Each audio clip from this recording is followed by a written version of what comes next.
Hi, everyone. Welcome to the CSPI podcast. I'm here today with Garett Jones. He's the author of Hive Mind, 10% Less Democracy, and most recently, the Culture Transplant, which he's holding up for those of you who are watching the video. Garett, how you doing? I'm doing great. It's great to be here. Thanks for having me. So I was thinking about the relationship as I was reading the Culture Transplant to a Hive Mind in particular. Yeah, What would you suspect the correlation is, or do you even know do you know the correlation? Have you run the test of say technological development in 1500 and national IQ today? I would guess it's got to be like zero point 0.5 plus, but I literally have never run it. Of all the regressions I've run, that's not one that I've never actually merged those two data sets. I'm really hoping that somebody else will do it because to me, I think of it as Hive Mind is a story about sort of the short to medium run. And one of the limitations of Hive Mind is that I can tell you a lot about where IQ takes you, but I can't tell you much about where IQ comes from because of the current state of knowledge. So forward causation, I know about.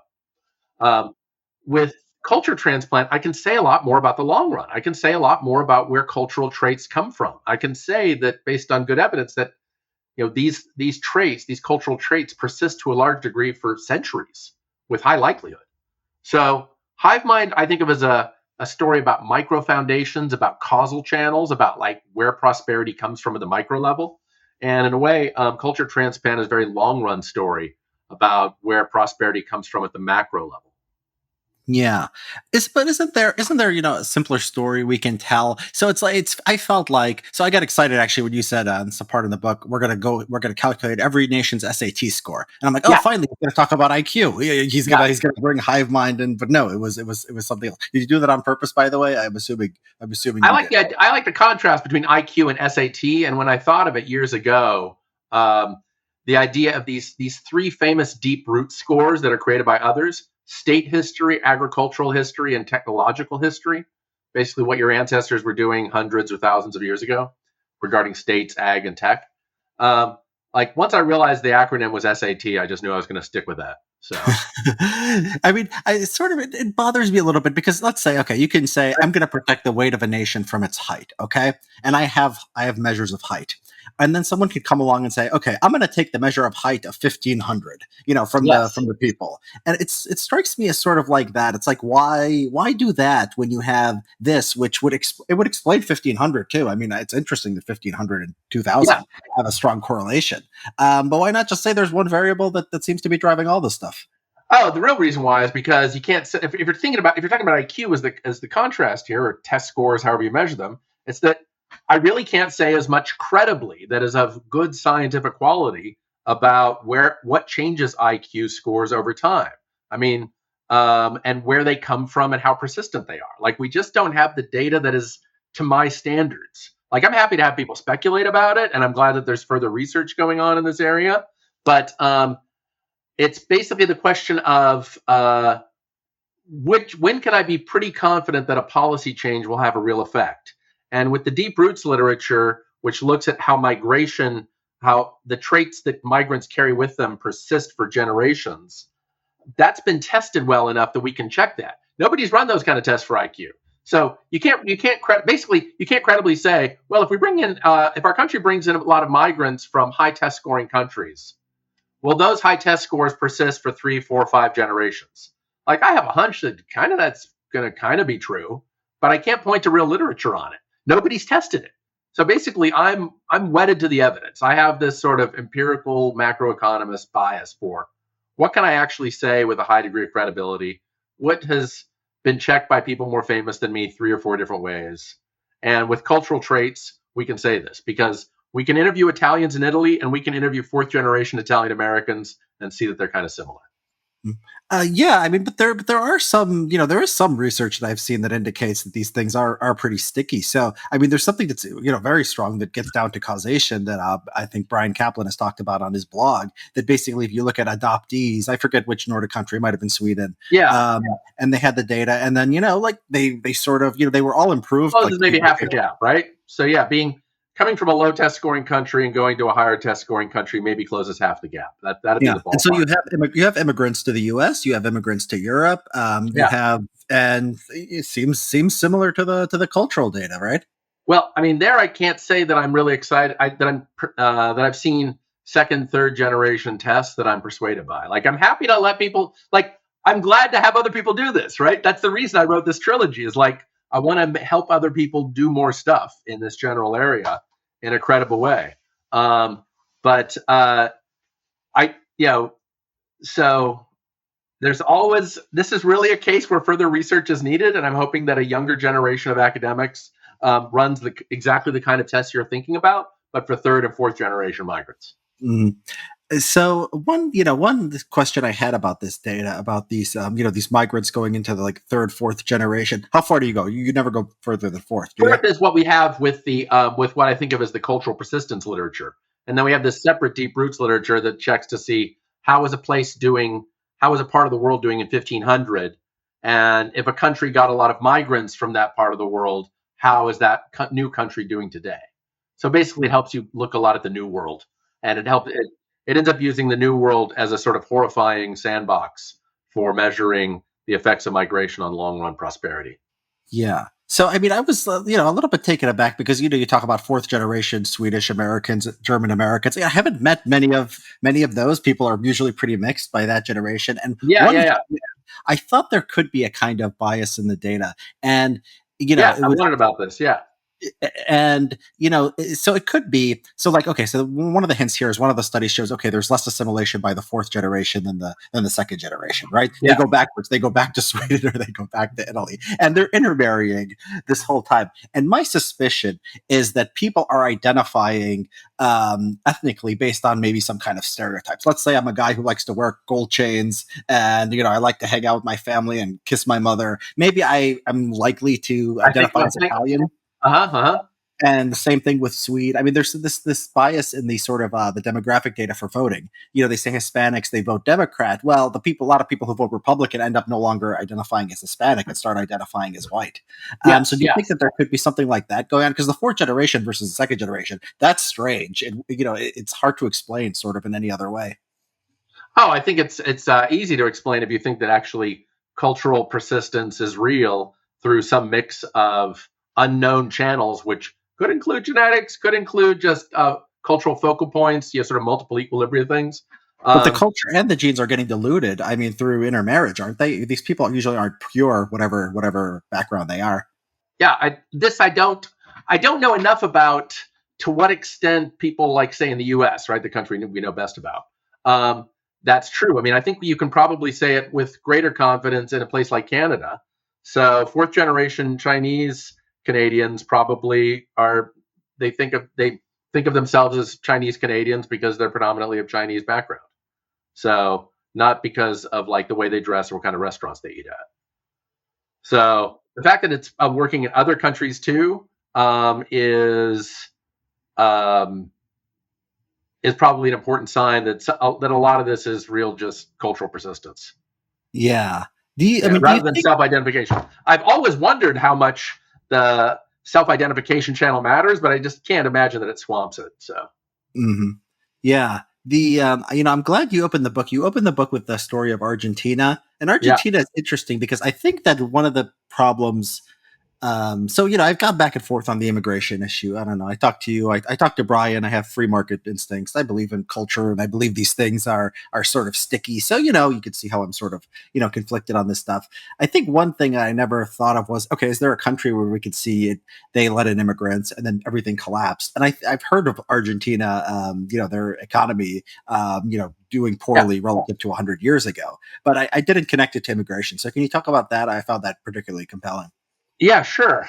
So Argentina was one of the richest countries in the world about 100 years ago. And then the leaders of the country decided that it would be good to have a lot of immigration help grow the economy. And so they brought in immigrants from parts of Europe, and disproportionately, these immigrants were bringing in ideas about anarchism, socialism, and they became key leaders in these political movements in the new country. And the way I learned about this is just by picking up normal histories of Latin America. Like the penguin history of Latin America has a great pullout quote that I have, where they use terms like these ideas were imported, these values were imported, they had not been there before, and they came with the migrants. And of course, to many progressive academics who write in this literature, this is something to celebrate, right? Like there was this hard-nosed neoliberal laissez-faire society that needed to learn something about the values of socialism, and the migrants came in and created a strong movement to actually move the country in that direction. Ta-da, you know. So progressive academics are happy to talk about how migrants changed the institutions in Argentina. My claim isn't that that's the whole story, right? My claim is that this is an important puzzle to solve, and if economists would just walk down the hall and ask historians what they think about Argentina's institutional decline, they would learn something. They would get access to a literature they'd never seen before. And once you see it, you can't not see it, right? It's there forever. So Argentina's institutional decline was kicked off in part by a wave of migrants who became politically active within a generation or so. But Argentina, but the one thing that's confusing, Argentina, what was the majority demographic before? It was Spaniards, I assume, right? So in the Southern Cone, it would be very close to half. I don't know about whether it would be exactly majority or not. So like whether a slim majority or just short of a majority. But in that ballpark, yeah. So the Southern Cone of Latin America has disproportionately European migrants. So if you look at the Americas, both the far north and the far south are disproportionately made up of people of European descent. Yeah, but if someone had discovered and known about this deep roots literature in 1900, would they have predicted that Spaniards and Italians would have changed Argentina in this way? No, if all you knew was the deep roots literature, you wouldn't have predicted it. But that's the beauty is that the culture transplant is not a monocausal story. There's more than one way your culture can change. I'm documenting 3 big ways in the course of the book. This attitude persistence literature, which is probably more general than just the national level stuff that I'm looking at. The deep roots literature, which looks at 500 years ago stuff, and then the ethnic diversity literature. So there are multiple channels through which culture can be changed. And the idea of just if a country accidentally wound up with a migration policy that disproportionately favored communist activists, even though I don't have any formal statistical tests of that in my book, I'd be willing to believe that a migration policy that formally favored communist activists would have bad long-run political consequences. Mm-hmm. Do you have you done any reading on American history and sort of how much of the labor movement and how much of anarchism and all this stuff was imported from abroad? No, I have not. I sort of have a slight bias against reading too much about America. Right? When I get into writing any of my books, I already know that I carry too much American thinking in my worldview, and so I just don't want to beef up on that. Right? I know the rest of the world does a lot of this, and I've done it accidentally, but I'm trying to tell stories that people haven't heard, and so and I want to give a global perspective to my readers, and so that's the kind of reason I wouldn't. I mean, we know that this is true in the U.S. experience, right? To some degree, I just don't know to what extent.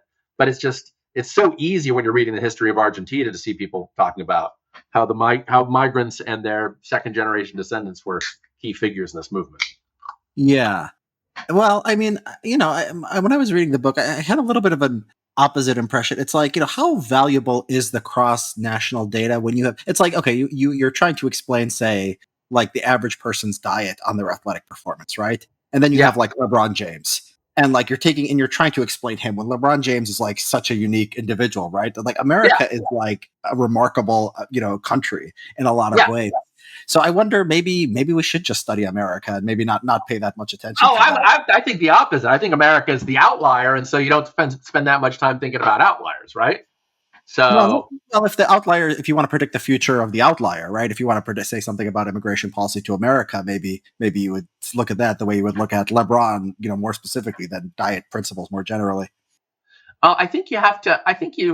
A lot of scientific progress comes from learning generalizations.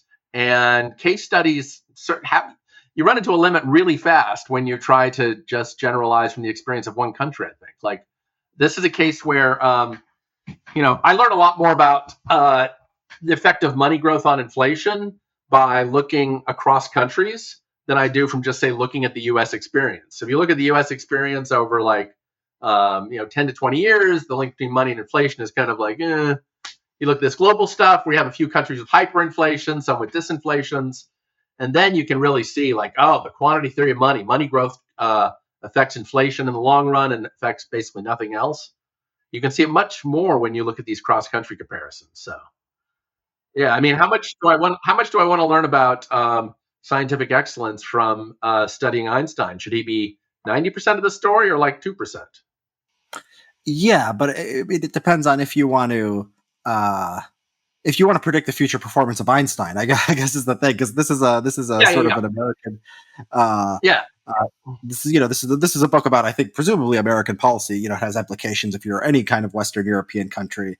Yeah, I mean, but And I'm thinking of it has messages for every country. I mean, the reason I start off the book with a story about what migration policy should be for middle income countries is because it's a way of like just breaking the book out of being secretly a story about America. I want people to understand that culture migrates and the traits persist, and that applies to the countries you want it to be true for, and it applies to the countries you don't want it to be true for. so, I mean, why it's interesting is because the American, it's like, I tend to think that it's so complicated, right? So you have these cross national comparisons, right? And, you can control for this and you can control for that. And maybe you have like 5, 10 main things you could control for. But there's, there in the real world, there's interaction effects. And, because of, it's hard to, you don't have that big of a data set and there's so many potential interactions that you Mm-hmm. might think, having one or two good case studies. So let me give you my sort of interpretation of American politics and American history, and arguing that how immigration potentially our diversity could actually lead to smaller government, even though that might not be the norm, across the world. So basically, you had two explosions in American, the size of the American federal government, right? You had FDR in the 30s and 40s, and then you had the Johnson administration, right? Mm-hmm. And you basically had this backlash to liberalism that was, related to civil rights, was related to affirmative actions, forced busing, the sexual revolution, all this stuff since the 1960s. And the Republican Party has gone right wing. I mean, it's not Eisenhower or Nelson Rockefeller's Republican Party anymore, and I think that's directly related to our diversity. So since the 1960s, we haven't really had massive expanse of the federal government in the way of like Medicare or Medicaid or the Civil Rights Act or Social Security or any of these things. Mm-hmm. And this arguably was because our diversity prevented. We didn't have another Johnson. We didn't have an FDR. Maybe we would have got as far as these European social democratic Yeah. states otherwise. Does that strike you as a plausible reading of American history? Yeah, yeah. I mean, that fits the standard story that basically when there's more ethnic diversity, there's less of a common feeling among the people. And so they're less likely to take on sort of grand tasks together. But that has bad implications as well. Taking on grand tasks is part of how you do things like go to the moon or go to Mars, right? So if you're going to say, like, hey, if we have diversity, if we have more ethnic diversity, let me tell you what's going to happen. We're going to take on fewer grand tasks. And somewhere on the list of grand tasks we'll have fewer things like Social Security. I'll be like, what's the rest of the things on the list that we won't have? Please tell me. Well, maybe the government doesn't get to the moon, but maybe we privatize everything, and maybe SpaceX eventually gets there, right? I'd bet on the U.S. doing it before Sweden or China. Yeah, that's very likely. Now, but is the question one question you should be asking yourself is if the reason this is happening is because people are basically defecting more in prisoners' dilemmas, how many great things happen when people in the world of politics start defecting more in prisoners' dilemmas? And the answer is like not a lot of great stuff. You're probably going to see more sort of it's institutional quality relies on some sort of willingness to cooperate in repeated prisoners' dilemmas, I think, and weakening that force has some sizable negative consequences. Yeah. I mean, do you see? I mean, do you see how much do you think of sort of because so Iglesias has written about this thing called the Secret Congress. So basically, well, is there a model of Yeah, yeah, American politics where the culture war is sort of just a great distraction? It's actually a great distraction because it stops us from doing like stupid new kinds of government programs, and then like they are cooperating. So you have these some of the big stuff recently. I mean, a lot of the stimulus bill wasn't really that contested. I mean, given I don't know if it's good or bad, but it wasn't. The last few coronavirus things weren't that highly contested. You have like Operation Warp Speed didn't become like the biggest partisan football in the world. There was a little bit of partisanship to it, Yeah, but yeah, like yeah, yeah. about critical race theory, and we fight about this, and we fight about that, and maybe like you don't need like the whole culture. You just need like a subculture of like serious human beings who behave responsibly, and the masses will be distracted Yeah. by what they're Well, distracted by. I can't assume that can opener. So I can't assume the can opener of a subculture that's just going to keep on keeping on. So I'm in favor of secret Congress. I think there is a lot of stuff like that happens. But again, if we think of cross country comparisons rather than just focusing on the US, we'll probably find out that a lot of countries with low institutional quality still manage to find ways to, I don't know, keep the electricity on a lot and keep the water running. And so you could say, wow, this is a triumph. These institutional quality discussions are totally overrated. Because look, the electricity works 90% of the time in our country. Look, only 2% of our population gets sick from the water every year. This is a huge triumph. So, like, a lot of countries make a lot of things limp along, and there's a sort of grading on a curve that's been happening, I think, in a lot of these settings. So using cross-country comparisons makes it a little bit harder to grade on a curve and to say, oh, I'm sure my team's doing just great, because I can list some things. Yeah, I mean it's right. I mean that makes sense to me. How much do you see sort of the issue of immigration as just a sort of a tail end risk? Because the costs, I mean, make sense. I mean, I think that's a critic might say that you're not taking the benefits seriously enough. So this is like Brian's idea of $1 trillion bills just lying on the ground. That Uh-huh. you have a certain outcome. You have a certain outcome that if you say substantially boosted immigration to America, you would see these people have multiply their incomes by several times. And maybe this cultural stuff has an indirect effect, and maybe it has a long-term effect. But what would you say to somebody who's just like it's certain benefits versus uncertain costs? Despite how good the science you might point to is, it's not as certain as people's income will rise if they move from the third world to the first world. I'd say the core reason is particularly what comes from innovation. So there are 7 countries in the world that create most of the world's new ideas, and the entire world has a plan. The entire planet has an interest in making sure the institutions work well in these countries. And so taking even moderate risks with institutional quality in the U.S., South Korea, Japan, China, the U.K., Germany, France. These are the I-7, I call them, the innovative 7 countries. Taking even moderate risks with their institutional quality is costly for the whole world. And so I'm happy to entertain open borders type experiments for places like Iceland. If you can put 300 million people there in a country with 300,000, it would only be about as dense as maybe Singapore, I think. So I think it'll work just fine. And so if the open borders people are right and that's only a tail risk, let's take that risk with Iceland.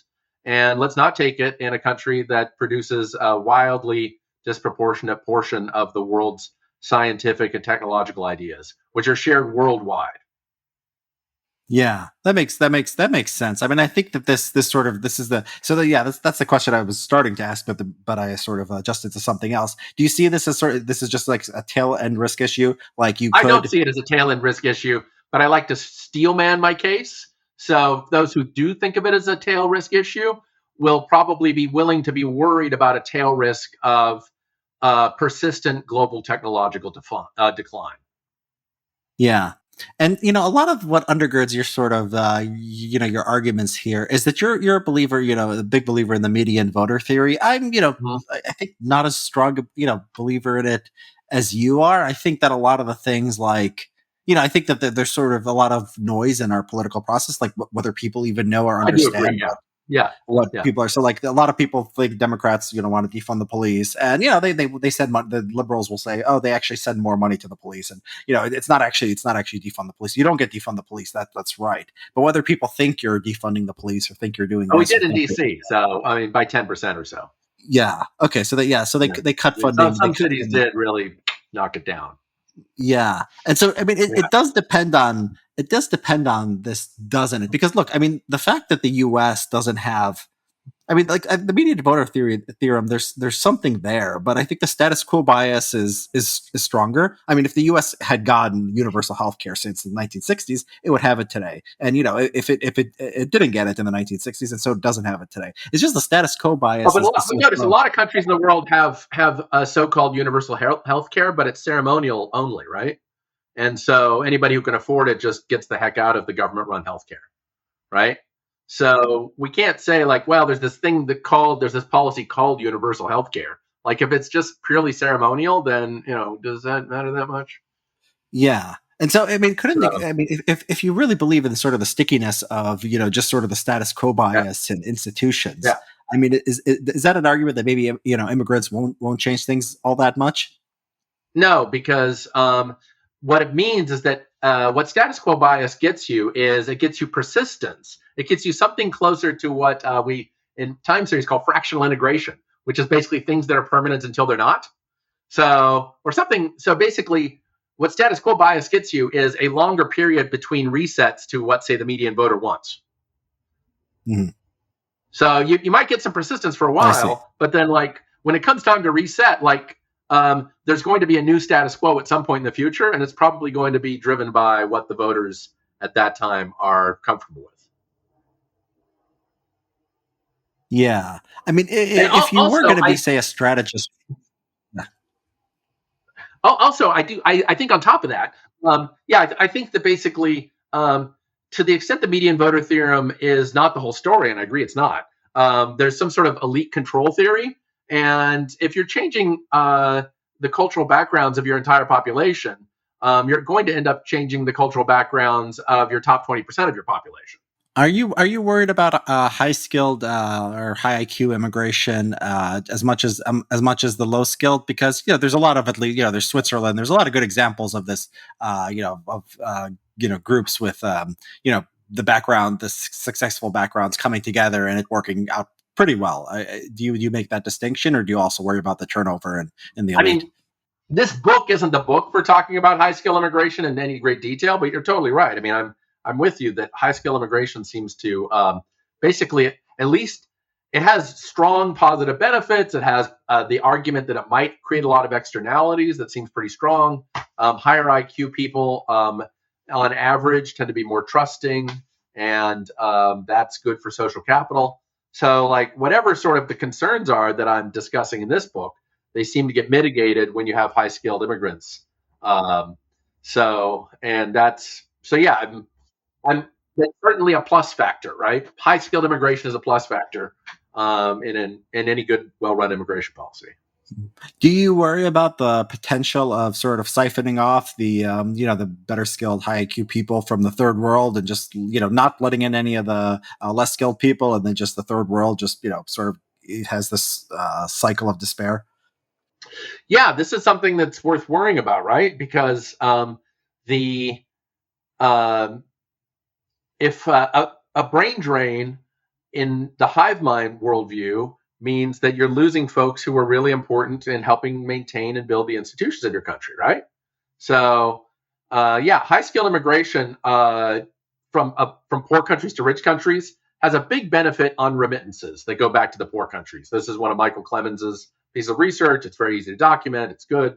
Um, but this sort of medium to long run institutional effect has to be important. So, right, if you're just pulling out the top 5% of a country disproportionately to come to the rich countries, then yeah, the folks left behind um, are going to have lost some of the best and brightest who are probably important in maintaining their institutions. So it's part of the reason why I think that's why I start off the book with basically the idea of mass immigration from China to poor and middle income countries. So it's trying to make this point that uh, institutional quality can be shaped by who you have around. Hmm. Yeah, and I guess humanity maybe has a. Can they? How easy is it to leave China? I mean, can people emigrate easily I think today? immigration isn't too hard. Yeah, yeah. Mhm. Okay, so we should be pushing for that. Have you ever talked to people or thought about sort of the charter city movement and whether they should all be starting with Chinese and then maybe inviting in the Africans or the Latin Americans afterwards?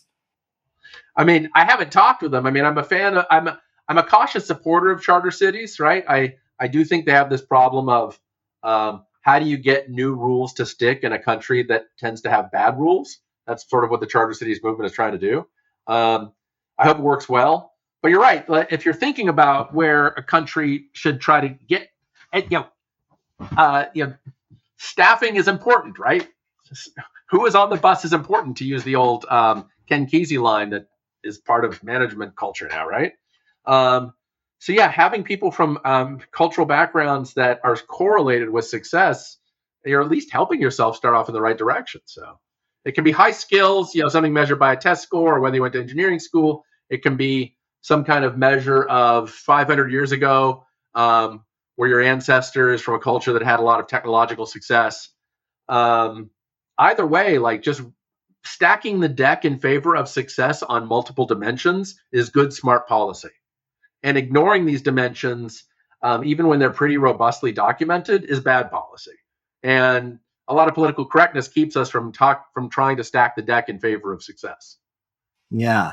Do you worry also? I mean, do you also worry about the sort of the political coalitions that you would need to restrict immigration in the American context? So it's interesting. You talk about Argentina. The immigrants brought the labor unions along.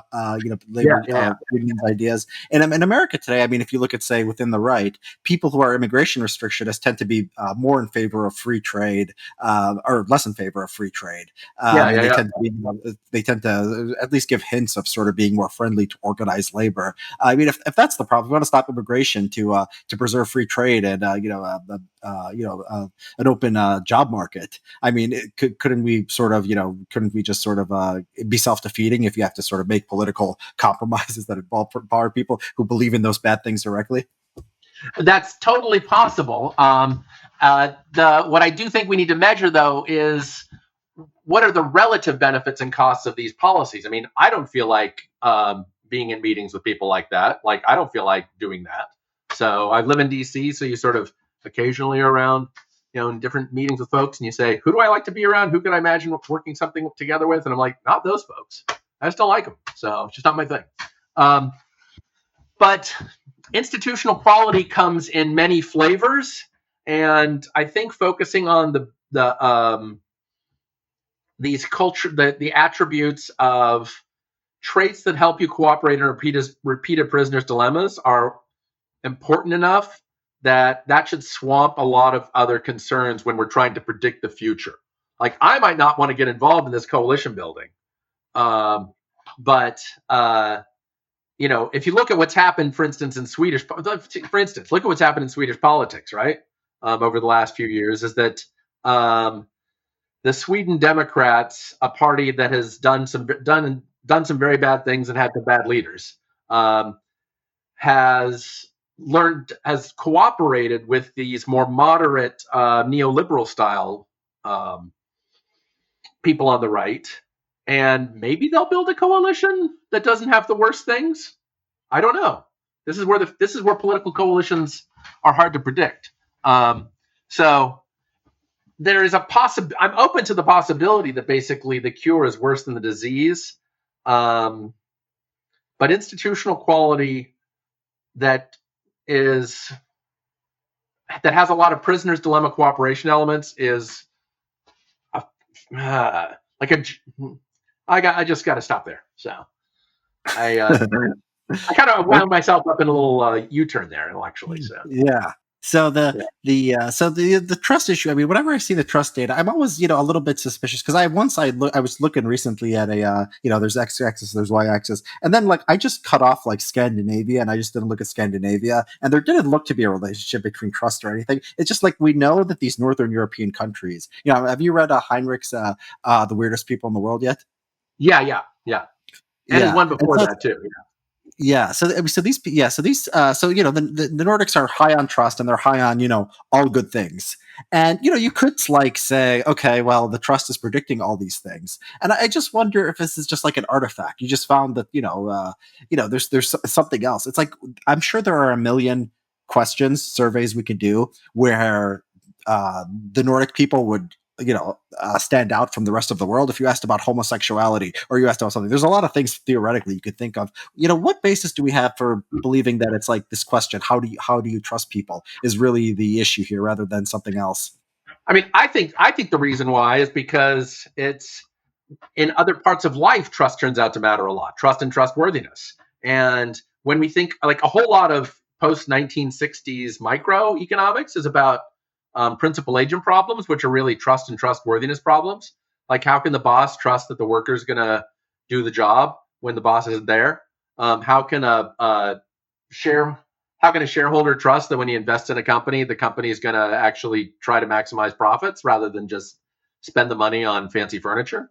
And the fact that all of the economic theory in principal agent literature relies on a mix of hoping people are nice, being able to monitor people quickly, having skin in the game, means that any kind of weird workaround that we can have to solve this trust and trustworthiness problem is going to have huge social payoffs. It's going to have payoffs for how firms work, how financial markets work, and how government works. So I think this is a case where theory and sort of careful observation of what modern societies are like make you think that trust and trustworthiness are basically social G factors. So general factors of outcomes. I'm glad you said trust and trustworthiness because you anticipated my next question. Is the level of trust just a reflection of how trustworthy people are? There's a fair amount of evidence for that, I think. Yeah. I don't think it's just that.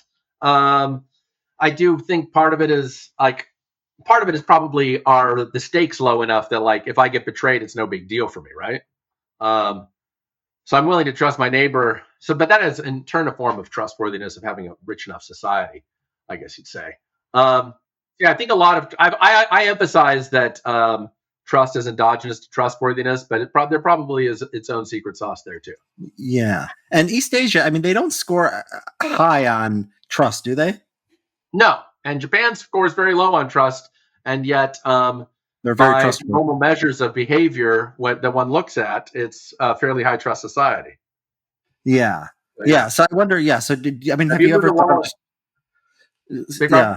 Yeah. I mean, so it's really. I mean, it's hard to. Yeah. Do you think that we focus on trust rather than trustworthiness just because trust is more politically correct? Oh, it's like stereotypes. Like, oh, we just believe in, like, other people trust, and that's the benefit. It's not like people actually need to be trustworthy and people are, honestly, intelligently reacting to what other people are like. I think partly it's because you can survey people about it, right? I can ask people, do you trust others?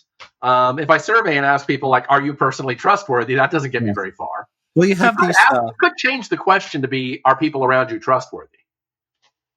Yeah. But that's pretty much asking whether you can trust them. Yeah. Well, you had these. Why the wallet? I mean, you've seen the wallet studies, right? The countries return a wallet and come back with the money and whatnot. So, I mean, that's a trust, and that correlates with trust measures, and it's obviously a measure of trustworthiness, right? Yeah. I mean, if we really believe that trust is that important, and I mean, it's plausible to me. It's what a shame that, like, it's like you write this book. It's like, okay, immigration, like, you want people with more trust, more people that are presumably more trustworthy. But it's like, if this trust thing is so important, we're not even trying to, like, make people more trust. It's like not part of our education system, right? We're not saying you should trust other people. And you don't have to brainwash people to be naive idiots. I mean, I think that you can educate people on rational self-interest and sort of game theory and what makes sense. Like, isn't it just a shame that we're not, if this is that important, we're not really even trying here? Well, I would say that we do try to make people trustworthy. I mean, when people raise children and when kids are in school, they're punished for lying. They're punished for breaking promises. So there's an element of trustworthiness that is part of normal child rearing.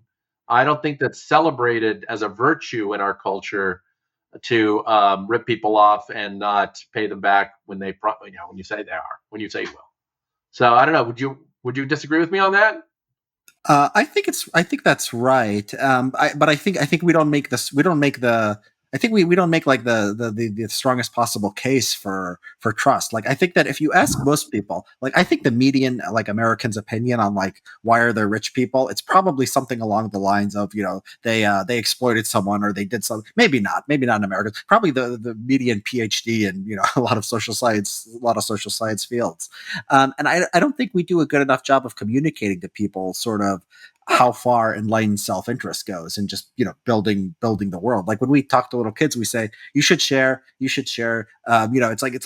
like we have this like communist idea that they should just be encouraged to just share because it's a good thing. And we don't if like a kid just like ends up I don't know like building something really cool and then like redistributing it or something, right? We don't say like that's cool, but like actually in life, like you want the person you want productivity, right? So it seems to me that we sort of do it in like a communist way, but we don't do the best possible way. We don't sort of inoculate these values because look, if a person doesn't want to share, if they can't see it in their own self-interest, and if they're by nature a selfish person, it's not going to be convincing just to try to beat it into their heads that they should be sharing and playing nice with others.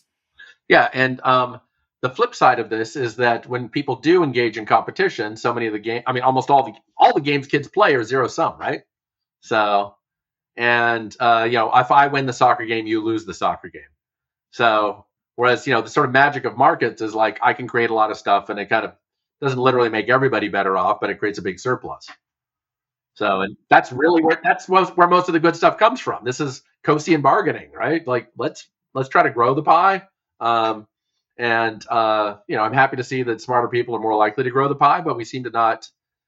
We don't have enough pie growing games. So Yeah, we don't have enough pie growing games. That's right. We're not hardwired. I mean, we don't spontaneously do. I mean, we really have to sort of go out of our way to. I mean, I will say that one of the pluses of a lot of modern reality TV competition shows are very positive sum, right? You see a bunch of people coming in and cooking different dishes or baking cakes or whatever it is, and you sort of celebrate all of their coolness when they do something cool. And there is a winner that's handed out, right? Somebody is called the winner, but we often watch and say like, "Wow, they're all really good." Like you can watch Dancing with the Stars, and you're celebrating the progress, the sort of positive sum progress of all of the players. Yeah.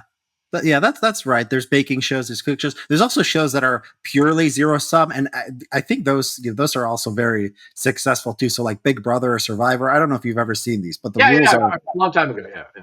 there's they put these people in these like sort of prisoner dilemma like situations that are actually quite brilliant, and there's all these human emotions sort of wrapped in because these people are living with each other. So it's actually, yeah, I'm a big fan of I'm a big fan of a lot of reality TV. I think economists would find a lot that's very interesting in a lot of them. The chapter on China, I mean, the Chinese immigrants is fascinating. I mean, that's like the numbers on like the starting businesses, how much of the wealth they own in like countries like Malaysia is amazing. And I think you make the plausible case that if like Africa welcomed Chinese to the same extent to these Southeast, not as if these Southeast Asian countries are welcoming them with open arms. Often they're discriminating against them, particularly in Malaysia. But there is a sort of political economy danger here, right? It's like people do not like this idea of the elites being different than themselves, and you're going to have sort of you're probably going to have these kind of affirmative action set asides and riots and stuff. I guess your argument would probably be it's still going to end up being better for them. You say this explicitly, once you like. Yeah, I say it explicitly. Yeah. That, because the payoffs the poorest countries in the world are just so abysmally poor that the risks of genuine violent ethnic conflict outweigh the genuine risks of children dying from diarrhea by the thousands every year, right? So basically, there are like institutional improvement is worth it's a trade-off worth making in many cases. I'm not going to claim in every case it is, but if somebody could go back in time and say let's change Malaysia so that there was never a wave of Chinese immigration, would any kind of halfway benevolent social planner say no, I don't want to do that because there have been ethnic riots that have been deadly? Do you know if there are any third world countries that just encourage, immigration from high-skilled countries, or they just have sort of open borders with the first world? Do you know if anyone does anything close to that? I'm told that, I mean, Argentina isn't one of the poorest countries, but I'm told that Argentina actually has a very easy migration policy. It is strange, though, how many poor countries just make it really hard to come there, right? So, um, so I don't know. No, I don't know the answers. I'm not an immigration policy, like legal immigration law person. But if you read, I would recommend David French's China's Second Continent on this, which is about Chinese migration to Africa. So you get the sense from reading the book that David French, who's lived there, and both in China and in sub-Saharan Africa, that it's not hard for Chinese migrants to move to sub-Saharan Africa, start businesses, and stay there for generations.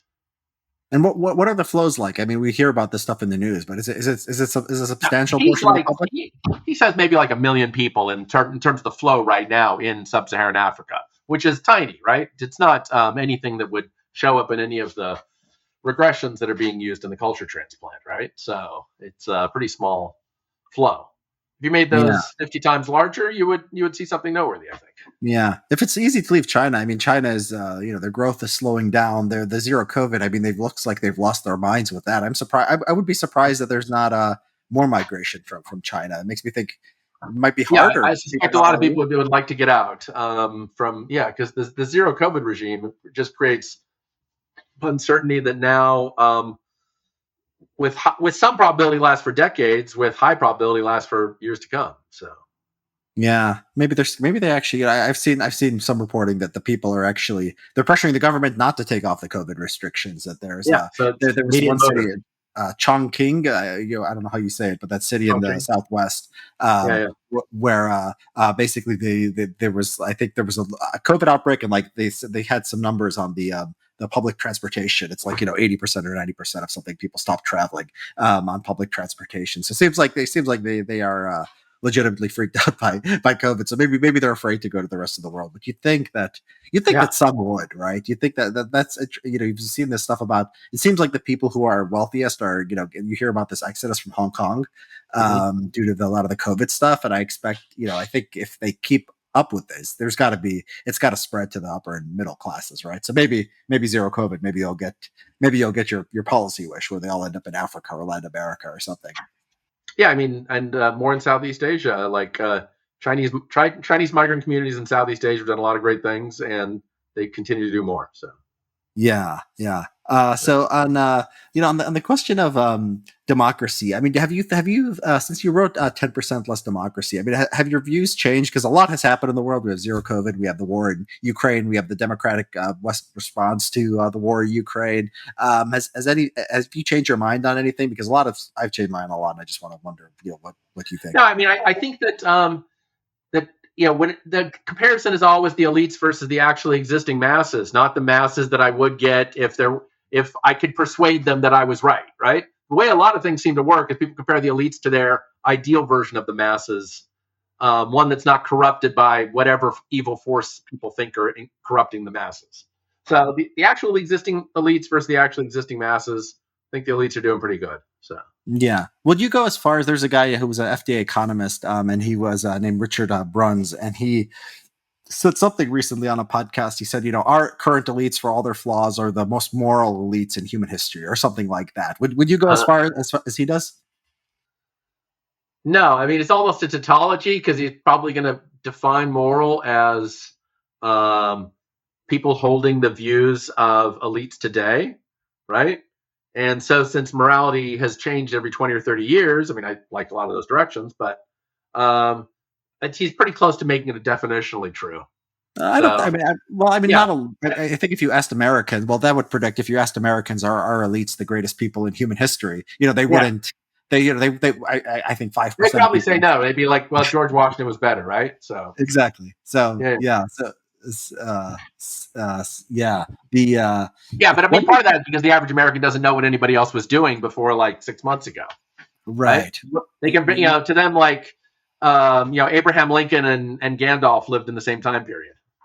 Do you think that this sort of incoherent like sort of anti-elitism that is very strong in our politics, like someone just gets up and they start bashing Washington and Yeah. do you ever look at Gingrich's 1994 contract with America? I was just looking at it the other Yeah, day. yeah, yeah. I mean, I worked in Congress in '95, so yeah.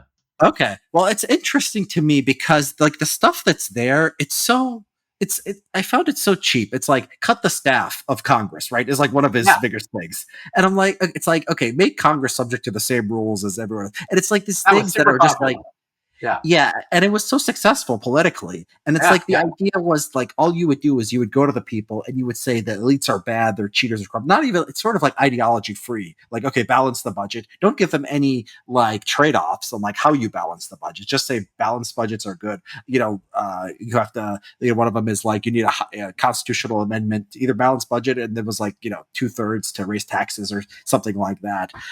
Where do you think this comes from? Because it's not always there in every society. This idea that just like just bashing elites and bashing who's in charge. That's not always sort of like there as part of politics. So like, why is this such a part of American political life? I'm actually reading. Citizens, a great book about the French Revolution, and in the French Revolution, the French just loved beating up on their elites too, right? It just became, and even the elites loved beating up on the elites. They resigned all their titles one night.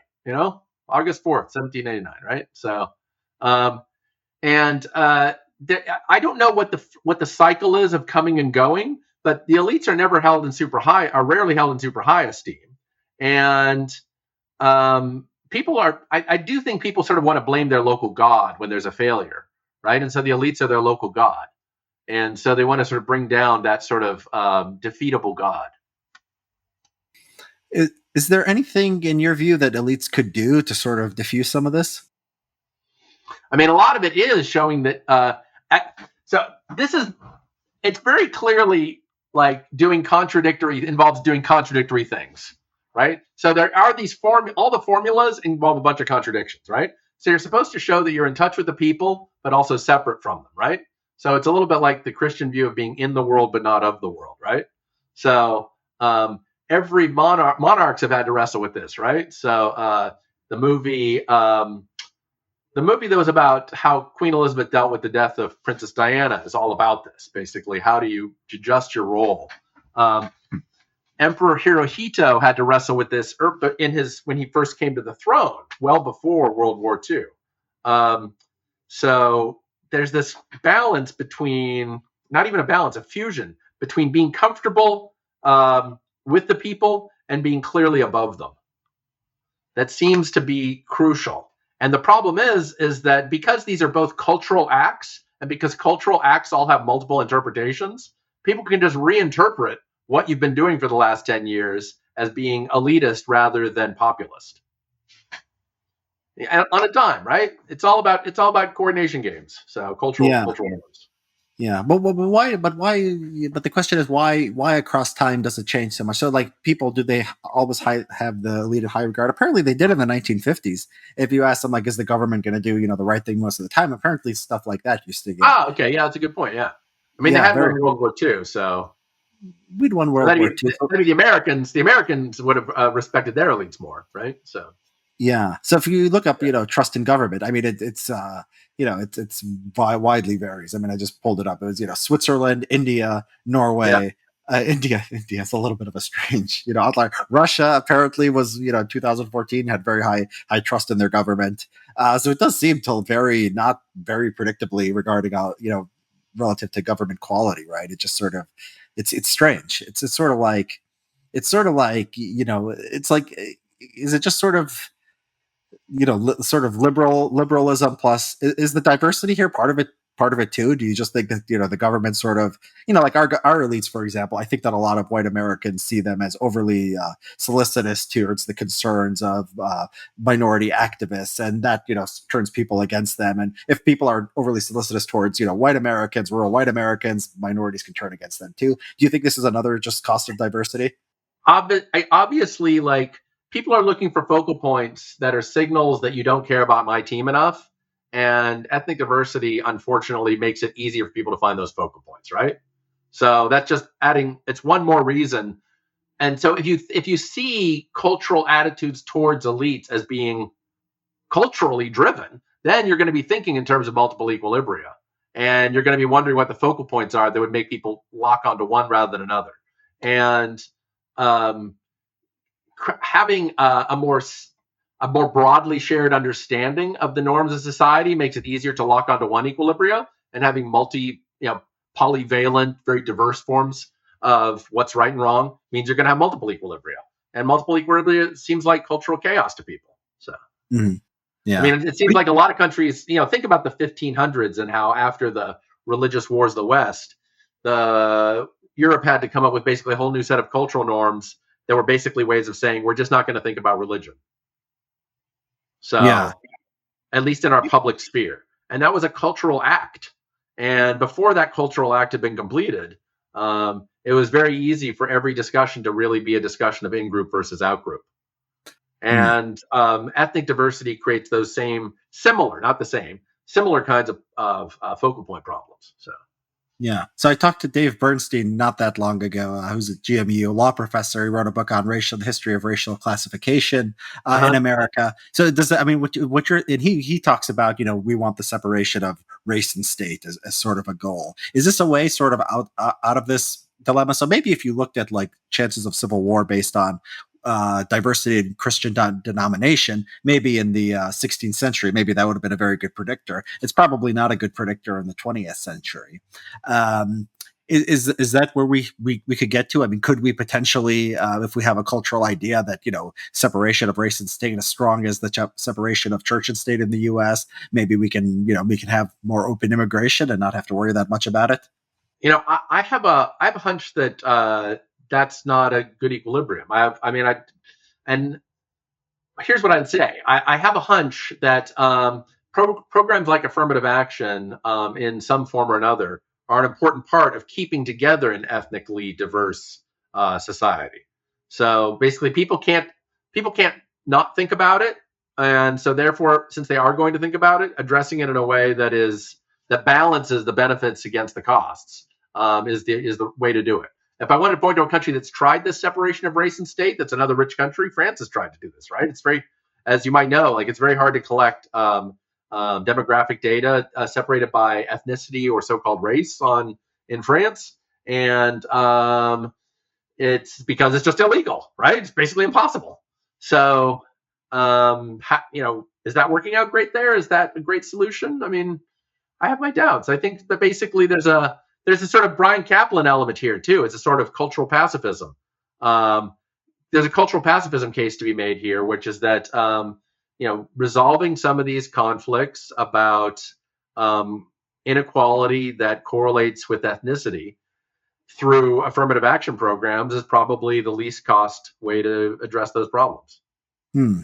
That's interesting you say that it's this is a sort of a glue that's necessary to hold the society together, because if you actually poll Americans on affirmative action, and we've seen this, we've seen referendums at the state level. Yeah. And the anti-affirmative action side has won.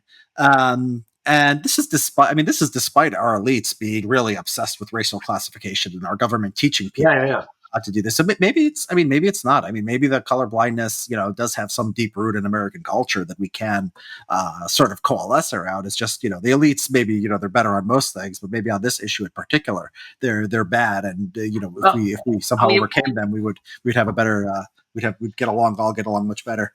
If we go with like Kaplan's myth of the rational voter story here, it might be that people want that policy, but they don't want the effects of that policy. So you're offering them this policy, but they're not thinking down the game tree enough to think through what will be the effects of that policy. And having affirmative action programs that basically help to reduce income inequality and help to slightly reduce racial differences in unemployment rates might be an important path to maintaining a higher degree of social harmony. Yeah. And do you think maybe because it's so symbolic, like, a lot of the things that the people who are worried about diversity, they worry about, they worry about just, the number of senators or the number of CEOs or whatever. And, this is just a handful of people. When I hear people on the left who want economic redistribution, they're often thinking in much broader terms. And some of the socialist leftists, they criticize sort of the wokes for being too concerned with these superficial things. This goes back, I guess, to my earlier question of whether the culture war is somehow an indirectly sort of healthy distraction from what Americans would be doing anyway. Is that plausible to you? I mean, to me, I'm almost seeing as I sort of can't the rule it natural. out, but it doesn't strike me as the most likely outcome. Again, because it just seems to be Okay, so Garrett, final question. Let's say the America adopts your preferred immigration policy. What do you see the political economy of that looking like in, say, the next 10, 20 years? Oh, I think that certainly from the 10 to 20 year window, that's when you might start seeing policy that's where politics is less about. Let me see. I'm gonna just pause there.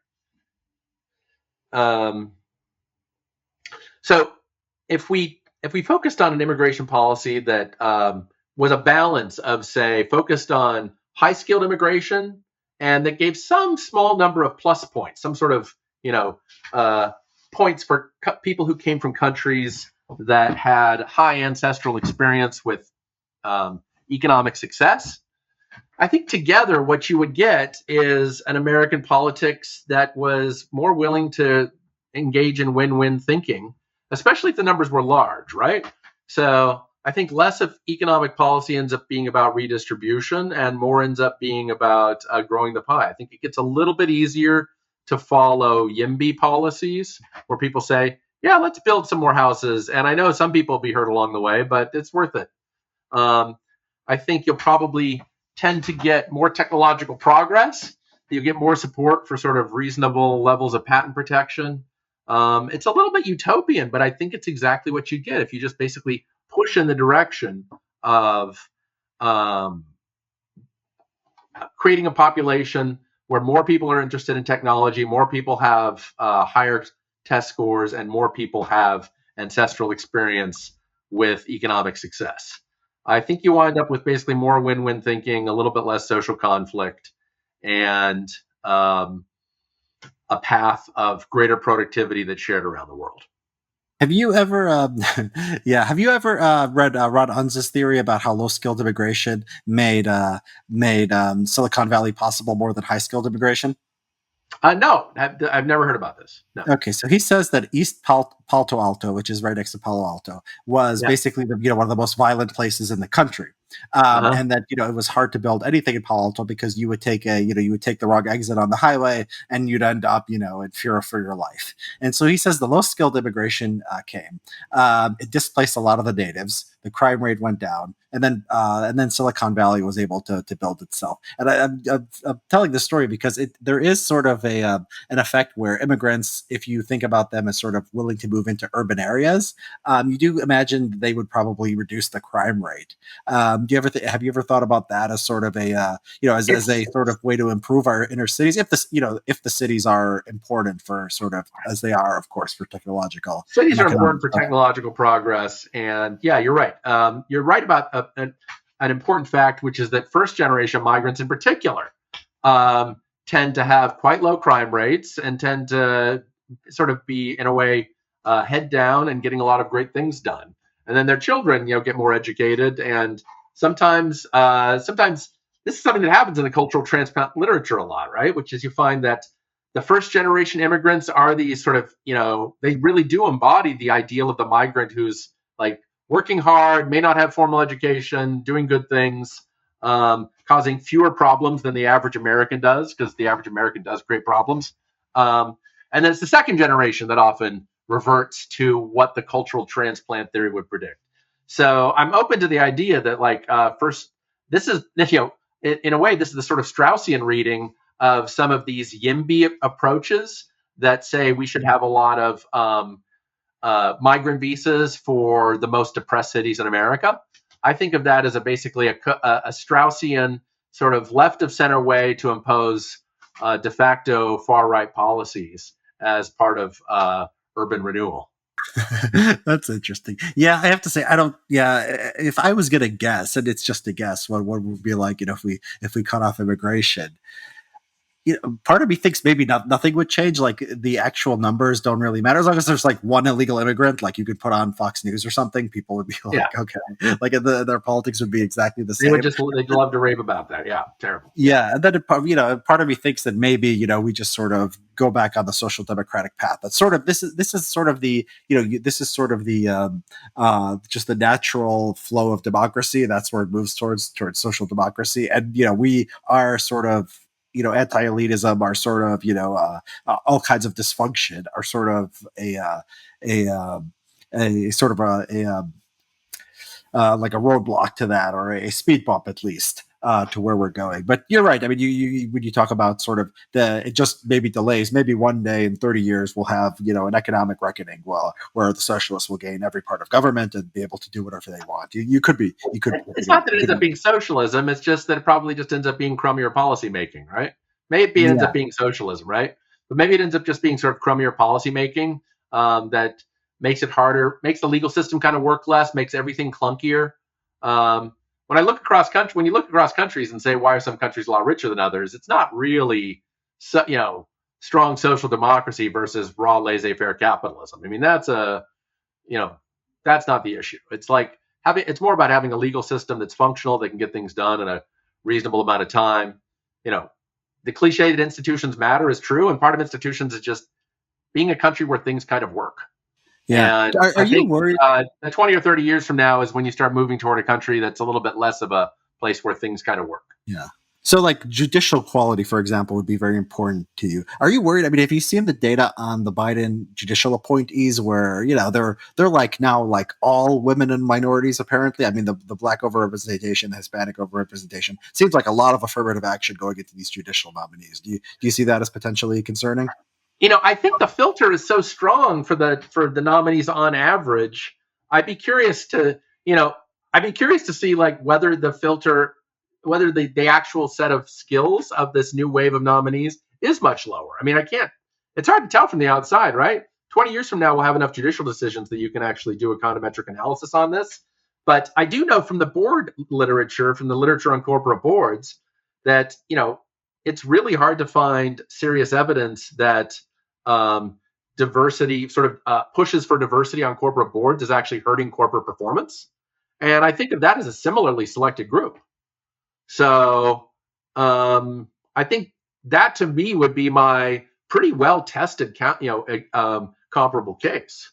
Yeah, maybe. I mean, if you look at the LSAT, for example, based on race, the elite schools, I mean, they're pretty massive gaps. I mean, based on race, so there's a standard deviation. So still if you're way above average. I mean, I will point out that's all still way above average, right? So definitely way above average, but if the quality, if this maybe hard to perceive sort of difference in quality makes a difference. Yeah. So you're so you finished a trilogy. This is you call it the Singapore trilogy, right? What's the next project for you? So the next year I'm going to be spending on some technical, theoretical academic papers that I've been putting off for a while. And then my next project is I have two projects that I've been thinking about. One very seriously. One is a book called The Neoclassical Reality that explains how basically all these neoclassical macroeconomists, Lucas, Sargent, Prescott, all have really good insights into the nature of society that aren't really appreciated. They were considered basically fancy macro theorists, but I think they have a lot to tell us about trust, trustworthiness, commitments, how you learn about a world that's complicated and ever changing. I think there's basically a sort of everyday human insights that are available from these very mathematical theories. But I think the world should know more about them. I'm also thinking about a book about boards in general, not just corporate boards, but nonprofit boards, about judges, panels of judges. Basically, the fact that small groups like this seem to function far better than a lot of naive economic thinking would predict.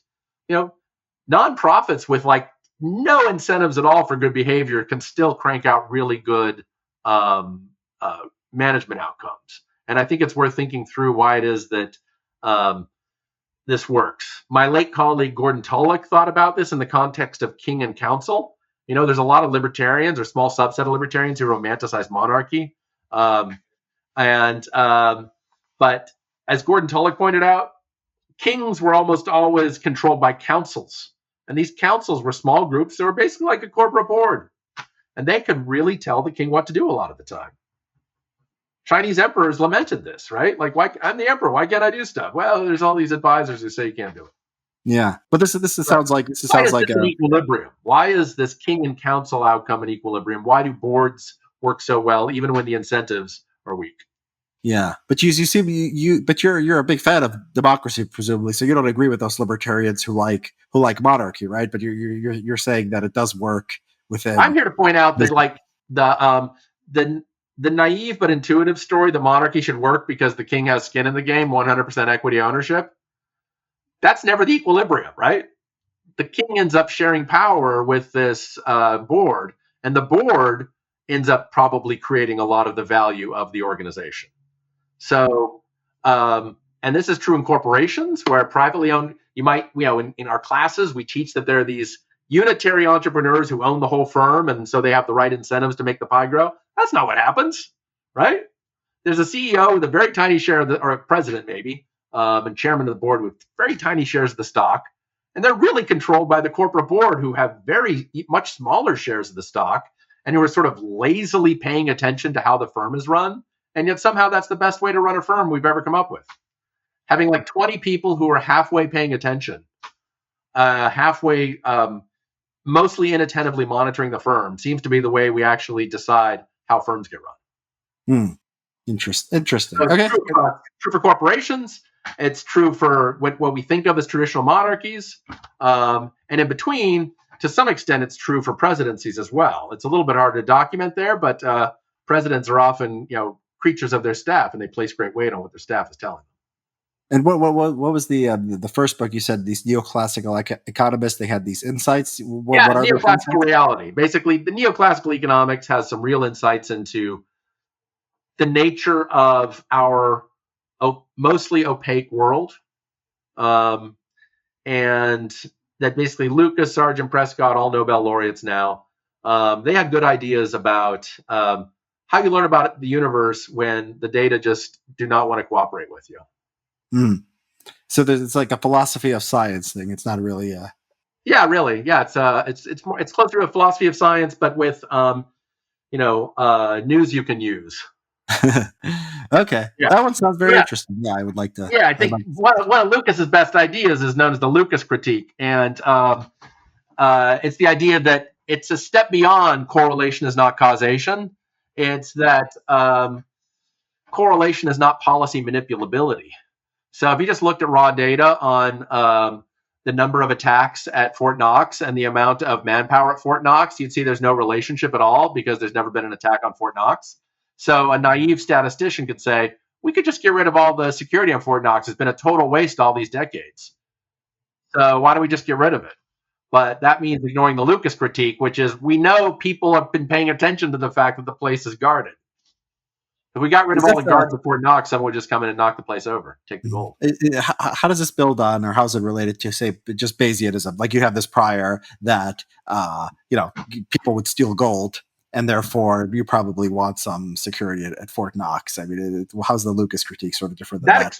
That explains why people actually have the policy, but it means that you cannot look at historical correlations under one set of rules in order to learn about the outcomes that would exist under another set of rules. So you need to, your optimal policy, the outcomes that we see in the world right now are a result of the rules that exist. And some of those rules are basically invisible to us as to casual observers. Yeah. So I think that yeah that makes sense. So I wrote a paper for the Cato Institute a while back on economic sanctions, and my argument was they don't work going into the economic literature. And then I've been thinking about this recently, and I'm thinking the Lucas critique makes, as you describe it, makes me think of that. It's like we don't have the counter to it. We don't have the countries that never built a nuclear program, that never Yeah. invaded their neighbors because they were afraid of being cut off from the global economy. So yeah, I'm not sure if I still buy it what I what I wrote about sanctions now. Give it that idea. Yeah, so it's hard to learn about cause and to say clear effect to make clear claims about policy effects when we're not running real experiments.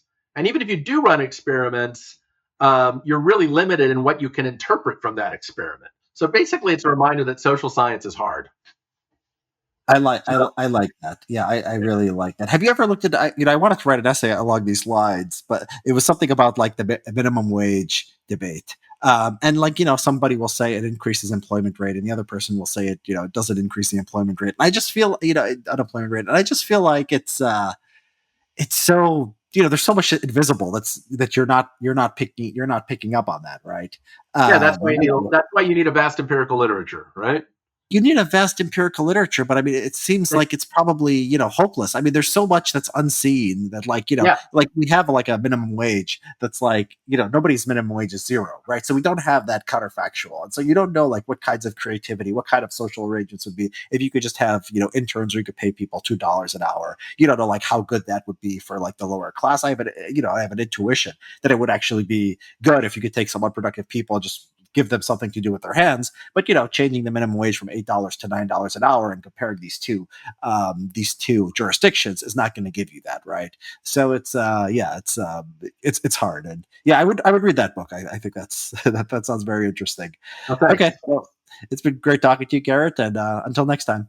Thanks for having me.